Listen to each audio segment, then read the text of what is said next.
బీరకాయ, పచ్చెనపప్పు, కొబ్బరి ఈ కూర ఎప్పుడైనా తిన్నారా? ఇలా ఒకసారి ట్రై చేసి చూడండి, అస్సలు వదిలిపెట్టారు.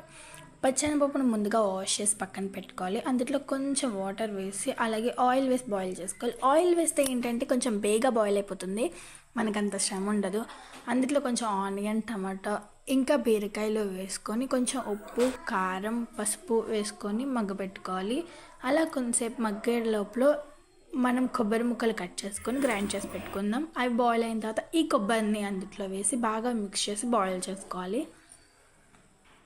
ఇలా కాసేపు మూత పెట్టుకొని సిమ్లో ఉంచుకోవాలి.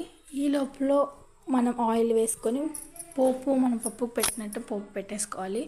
ఈ పోపు రెడీ అయిపోయిన తర్వాత ఈ పోపులో ఆ పప్పును వేసుకొని కలుపుకోవాలి.